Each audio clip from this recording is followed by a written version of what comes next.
성경 보겠습니다. 오늘 하나님의 말씀 마가복음 10장 13절에서 16절까지입니다. 하나님의 말씀 마가복음 10장 13절에서 16절까지입니다. 우리 13절부터 16절까지 한 목소리로 같이 읽겠습니다.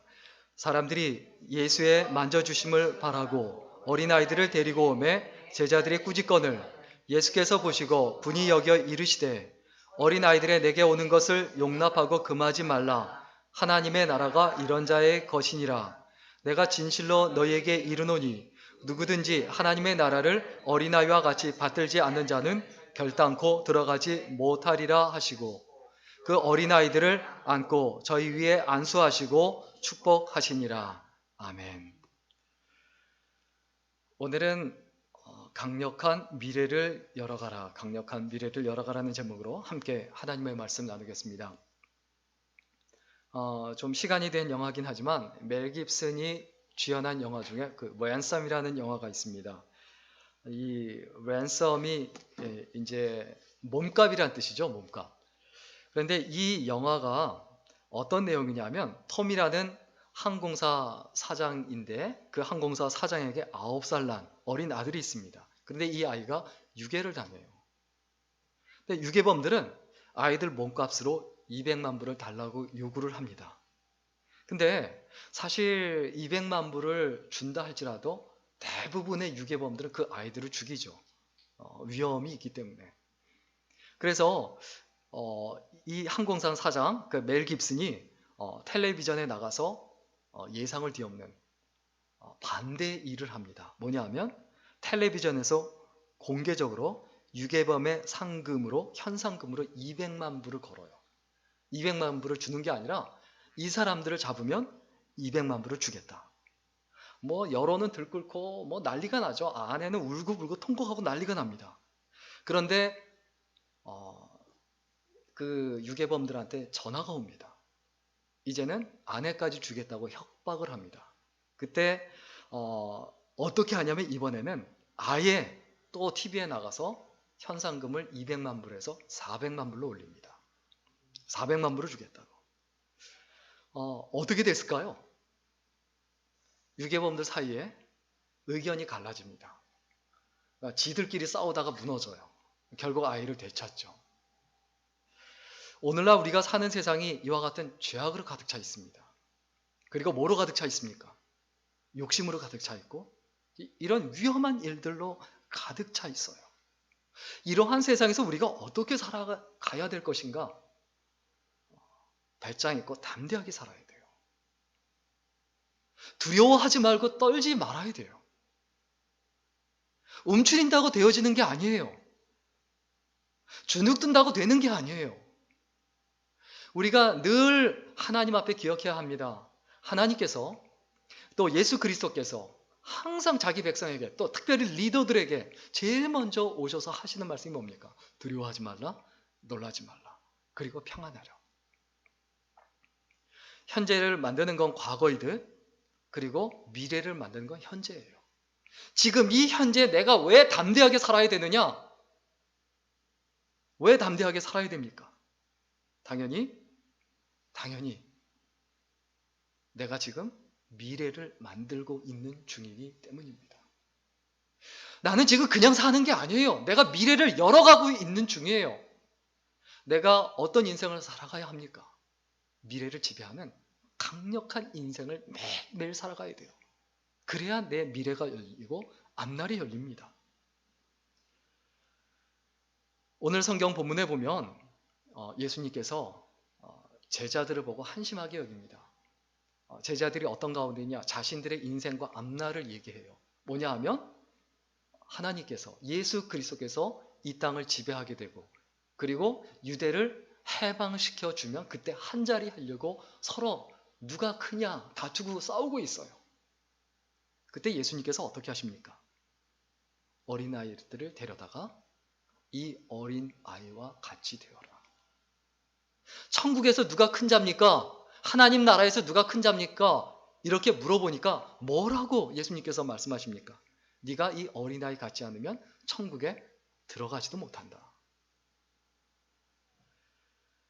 그 당시는 어떤 시절이었습니까? 어린아이는 숫자에 들어가지도 않았고 그리고 아예 그냥 사람 취급도 안 했죠. 어린아이를 우습게 아는 시대였죠. 어린아이들은 저리 가라. 그런 시대였는데 예수님께서 그 아이들을 샘플로 보여주시고 이 어린아이와 같아야 앞날이 열리고 미래가 열린다라고 이야기합니다. 여러분, 우리가 그 앞날이 정말 이 사회가 보장되고 그리고 앞날이 열리려면 어떻게 해야 됩니까? 하나님의 백성이 하나님 백성답고 교회가 교회답고 기독교가 기독교다운 사회가 되려면 어떻게 해야 됩니까? 가장 먼저 우리가 기억해야 될 것, 어린아이를 우습게 하는 게 아니고 어린아이를 섬겨야 돼요. 우리 오늘 보면 13절, 14절 같이 읽을까요? 13절, 14절 우리 같이 읽겠습니다. 시작. 사람들이 예수께서 만져주심을 바라고 어린아이들을 데리고 오매 제자들이 꾸짖거늘 예수께서 보시고 노하시어 이르시되 어린아이들이 내게 오는 것을 용납하고 금하지 말라. 하나님의 나라가 이런 자의 것이니라. 자, 어린아이라고 했을 때 단순히 나이가 적은 사람만 이야기하는 게 아니고 약자들 얘기하는 거죠. 그 시대의 약자들. 우리가 누구를 섬겨야 합니까? 우리의 인생의 목표가 무엇이어야 합니까?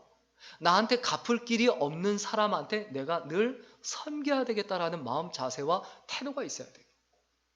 그런데 섬기는 건 뭘 의미합니까? 섬긴다라는 것은 귀하게 여긴다라는 뜻이에요. 약한 자를 귀하게 여긴다. 그런데 우리가 자꾸 착각하는 게 있어요. 약한 자를 귀하게 여기라고 했지 나를 이용하는 사람을 그리고 나를 착취하는 사람을 나를 짓밟는 사람을 귀하게 여기라고 한 게 아니에요. 섬김의 대상이 분명해요. 이 어린아이가 내게 오는 것을 막지 말라. 그래서 우리가 날마다 기억하고 생각해야 되는 것, 우리가 섬긴다라는 것은 귀하게 여긴다는 것이다. 그리고 섬긴다라는 것은 또 무엇을 의미합니까? 약하기 때문에 보호하라는 거예요. 보호해준다. 그리고 섬긴다라는 것은 무엇을 의미하냐? 가르치라는 거예요. 교육하라는 거예요.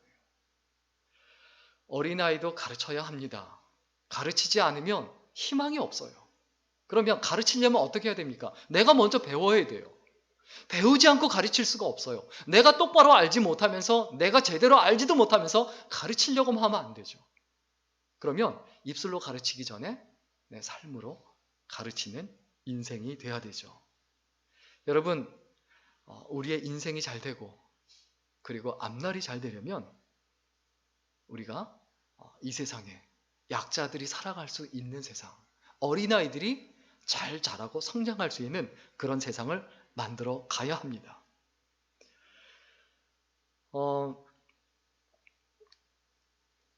어떤 가정주부가 남편 수입이 적어서 동네에 구멍가게를 냈습니다. 그런데 이 아주머니가 아주 정직하고 굉장히 친절해요. 정직하고 친절하니까 사람들이 아주 좋은 가게다, 아주 정직한 가게다 이 소문이 나서 장사가 굉장히 잘 됩니다. 너무너무 장사가 잘 되니까 결국 트럭으로 그냥 물건을 갖다가 막 쌓아놓고 장사를 해요. 정말 잘 되는 거예요. 그런데 하루는 남편이 퇴근해서 바쁘게 장사하고 있는 아내한테 이렇게 말합니다. 우리 동네 다른 가게들은 이제 손님이 없어서 문을 닫아야 된대. 우리가 좀 생각해 봐야 되지 않을까? 그래서 부부간에 상의를 해서 어떻게 하냐면 물건을 다 파는 게 아니고 품목을 정해놓고 팔고 다른 물건은 다른 가게에서 사라고 권유하자고 그렇게 얘기합니다. 그래서 정말 기쁨으로 그렇게 했는데 전에는 너무너무 바빠서 건강도 점점 나빠지고 계속 알아 누워야 되는데 건강도 좋아지고 시간에 여유가 생기고 삶을 누릴 수 있게 되더래요. 그 사람들만 사는 게 아니고 자기도 더욱더 살게 되더래요. 그래서 시간이 나서 여유 있게 소설을 쓰기 시작을 했는데 그 쓴 소설이 뭐냐면 빙점이란 소설이에요. 미우라 아야코의 빙점이란 소설이죠. 너무 욕심이 많으면 주변을 돌아볼 수가 없어요. 내 생각에 가득 차 있고 내 뜻에 가득 차 있고. 이분이 만약에 그렇게 동네에서 조그만 구멍가게 장사를 하다가 정신없이 막 일을 했다면 그냥 건강 잃고 그냥 그렇게 살다 그냥 죽었겠죠. 그런데 이런 소설을 쓰므로 그 소설이 책으로도 나오고 그리고 영화화도 되고 정말 유명하지 않습니까? 우리가 누구를 섬겨야 합니까? 내가 약한 자, 나보다 없는 사람을 섬기면 그건 섬김이 되지만 나보다 강한 자를 섬기고 그리고 나보다 대단한 사람, 나한테 뭔가 해줄 수 있는 사람을 섬기면 그것은 내가 착취를 당하게 되는 거예요. 그건 섬기는 게 아니에요. 그건 착취예요. 착취를 당하는 거예요. 왜 부자가 더 부자가 됩니까? 우리가 약자를 돌아보지 않아서 그래요. 미국의 신문 칼럼니스트인 그 아비게일이라는 사람이 부모의 기도라는 그 기도문을 발표한 일이 있는데 이 내용을 보면 우리가 실제로 아이들을 어떻게 기도해야 될지, 어떻게 양육해야 될지를 이렇게 알려주고 있는데 제가 좀 읽어드리겠습니다. 오 하나님, 저를 훌륭한 부모가 되게 하여 주옵소서. 나의 자녀를 이해할 수 있게 하여 주시고 그들이 말하는 것을 진지하게 들어줄 수 있는 부모가 되게 하여 주시며 그들의 모든 질문에 대하여 부드럽게 대답할 수 있는 인자한 부모가 되게 하여 주옵소서. 그리고 나로 하여금 그들의 생각을 가로막거나 꾸짖지 말게 하여 주시고 그들이 어리석은 짓을 하거나 혹 실수하는 일이 있다 할지라도 비웃지 말게 하여 주소서. 그리고 제 자신의 만족이나 부모의 권위를 내세우기 위하여 그들을 나무라지도 말게 하시고 매 순간마다 나의 말과 나의 행동을 통하여 정직한 것이 옳다는 것을 나타내게 하시고 그들로 하여금 정직한 삶을 배울 수 있도록 도와주시옵소서. 그리고 나의 사랑하는 주님, 제가 기분이 언짢을 때에는 나의 입술을 지켜 노하지 말게 하여 주시고 그들이 어린이라는 것과 그들이 어른 같은 행동을 할 수 없다는 것을 항상 기억하게 하여 주옵소서. 그리고 그들이 어떤 일을 만났을 때에는 그들 스스로가 결정을 내릴 때까지 기회를 허락할 수 있도록 저에게 참을성을 주시고 그들 스스로가 옳고 그름을 판단할 수 있도록 지혜를 허락하여 주옵소서. 나를 사랑하는 주님, 다시 한번 간절히 비웃기는 나로 하여금 정직하고 바르며 친절한 부모가 되게 하시고 자녀들로 하여금 신임받고 존경받으며 본이 되는 부모가 되게 하여 주옵소서. 우리가 이 글을 보면서 어떤 생각이 듭니까? 어린아이한테는 우리가 해줄 수 있는 게 참 많아요. 그쵸? 내가 누군가한테 뭔가를 받으려고 하면 그 사람한테 해줄 게 없어요. 그런데 내가 누군가에게 해주려고 하면 해줄 수 있는 사람이 굉장히 많아요. 예수 믿는 사람의 관심사가 어디 있어야 합니까? 내가 뭘 해줄 수 있을까? 어떤 도움을 줄 수 있을까? 항상 머릿속에 이 생각을 해야 되는데 내가 뭘 더 뺏을 수 있을까? 내가 뭘 더 얻어낼 수 있을까? 어떤 인생입니까? 비굴한 인생이죠. 궁색한 인생이죠. 예수 믿는 사람은요, 나한테 주신 게 이만큼이라면 그냥 그거 가지고 그거 나누며 살면 돼요. 하나님께서 나한테 50을 주셨을 수도 있고 100을 주셨을 수도 있습니다. 10이나 20밖에 안 주셨을 수도 있습니다. 무슨 상관입니까? 내가 가지고 있는 것으로 나누며 살면 되죠. 그게 행복이고 그게 기쁨이고 그게 즐거움인데 우리는 계속해서 마음을 높은 데 둬요. 그래서 어떻게 합니까?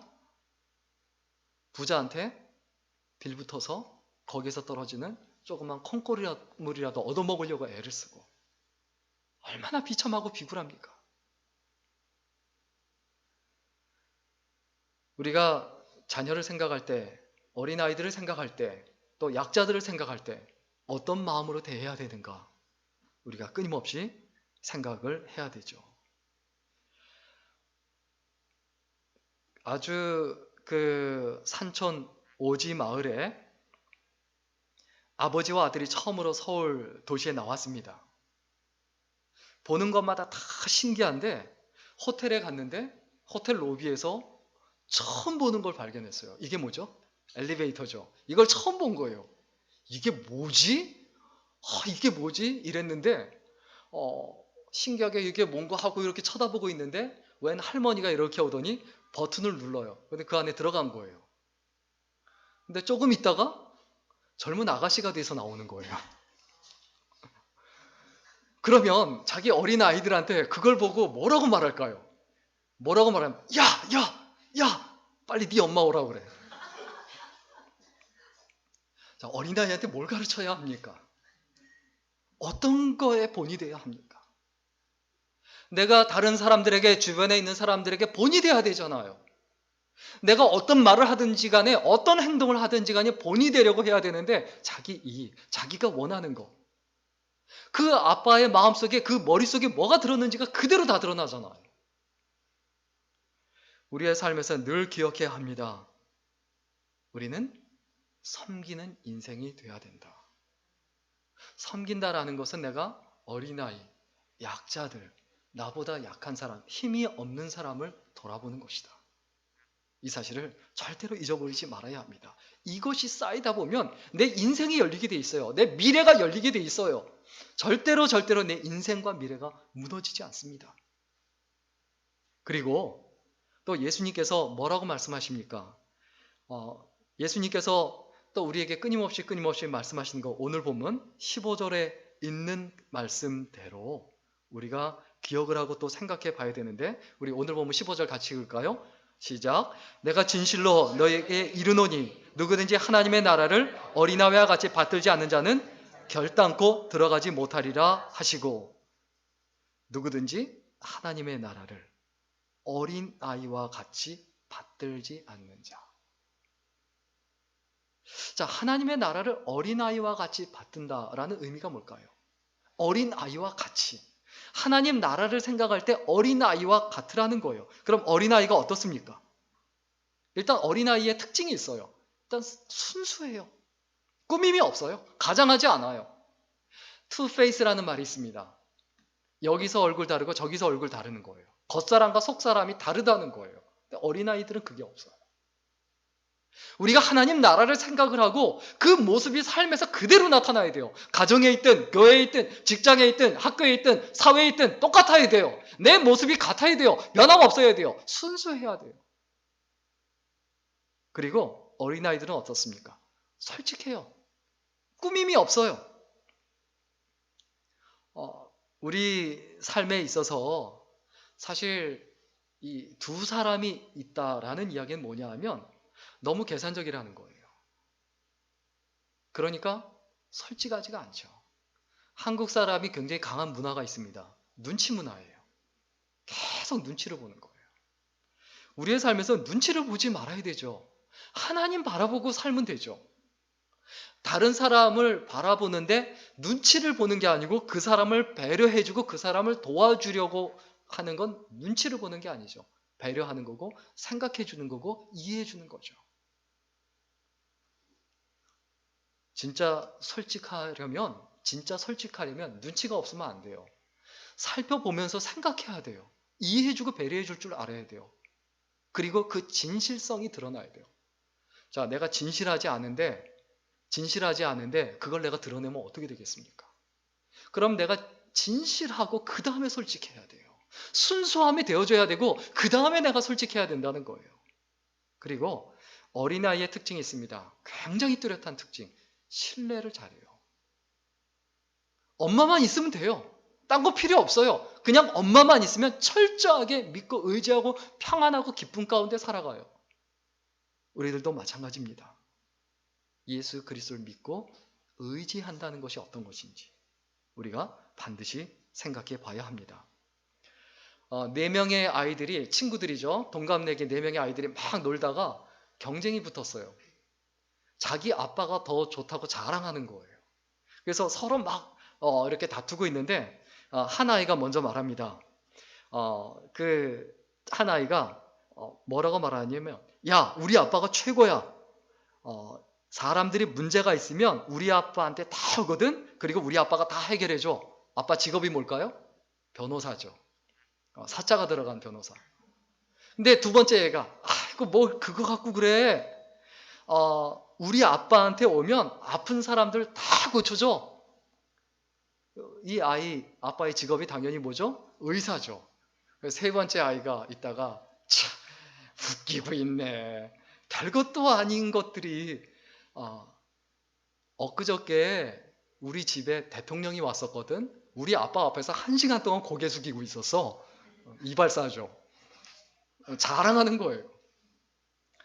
그 얘기를 듣더니 네 번째 아이가 참 웃기고 있네. 별것도 아닌 것 같고. 우리 아빠는 사람들 모아놓고 계속 잔소리해. 다른 사람들 아무 소리 못하고 듣기만 해. 그 다음에 잠자리채 돌려서 돈 걷어. 야, 우리 아빠가 뭔지 알아? 당연히 목사죠. 여러분, 어린아이가 자기 아빠가 최고예요. 이발사래도 자기 아빠가 최고고, 목사래도 자기 아빠가 최고고, 의사든 변호사든 자기 아빠가 최고예요. 그게 어린아이의 순수함이고, 그게 어린아이에게 배울 부분이에요.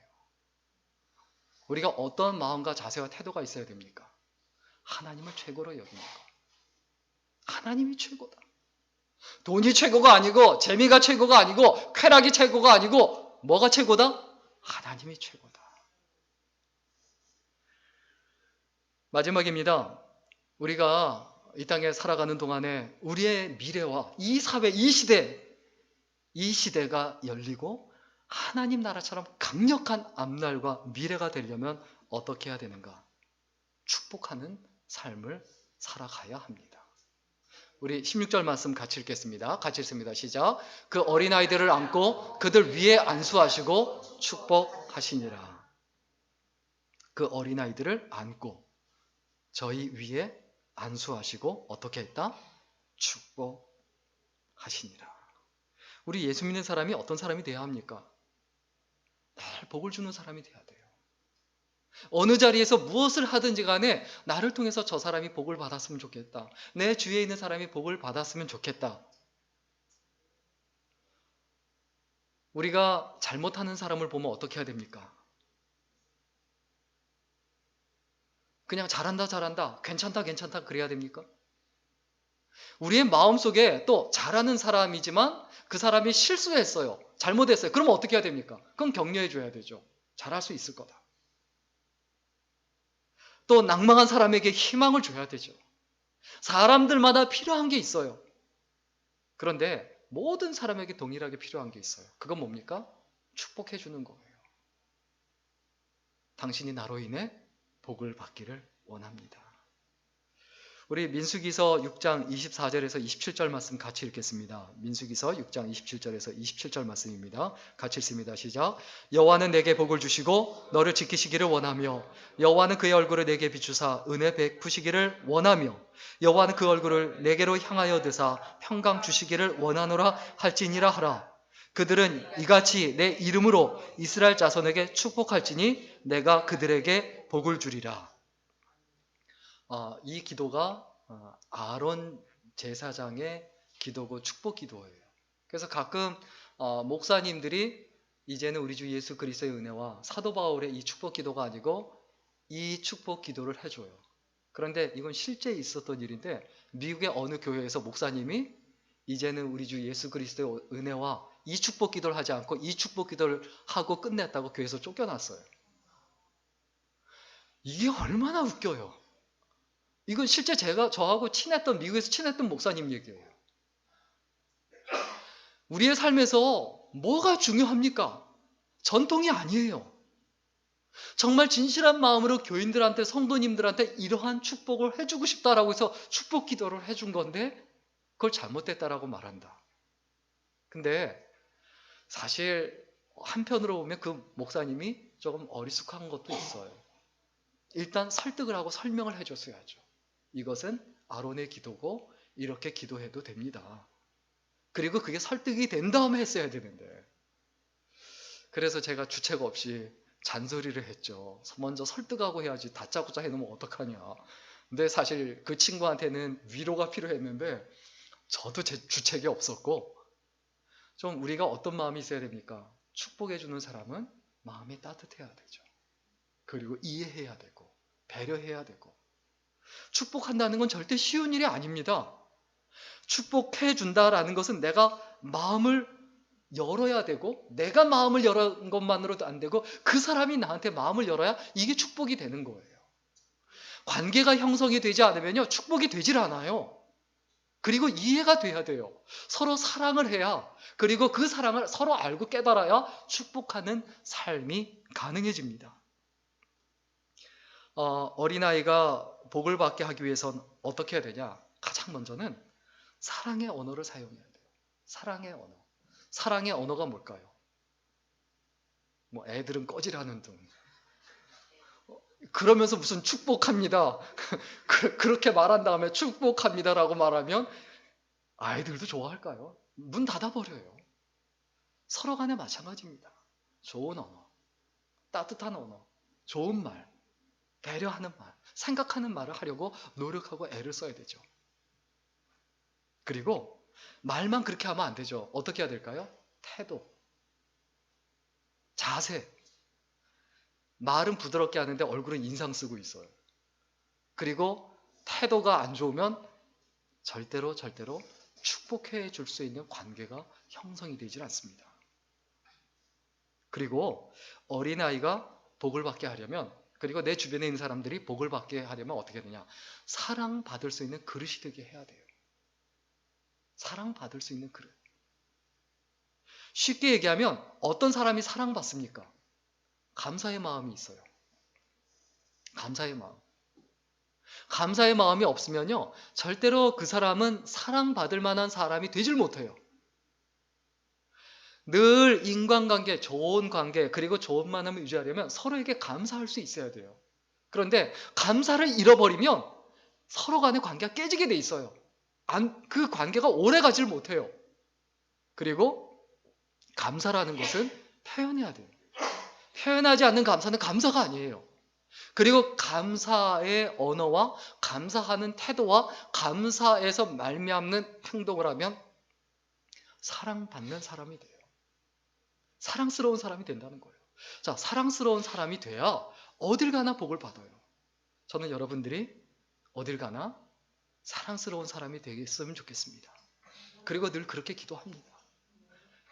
학교에 있든 직장에 있든 가정에 있든 또 남자친구 사귀든 여자친구 사귀든 서로 감사의 대상이 되고, 그리고 사랑할 수 있고 사랑받을 수 있는 그런 그릇이 돼야 되죠.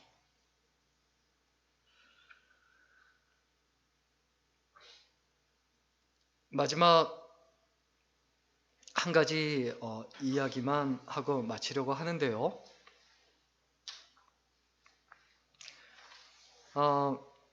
어느 날 산에 스님 한 분이 살았습니다. 그런데 이 엄마하고 아이들하고 절에 갔다가 그 스님하고 이야기를 하게 됐어요. 그런데 이 아이가 상당히 좀 똑똑한 아이예요.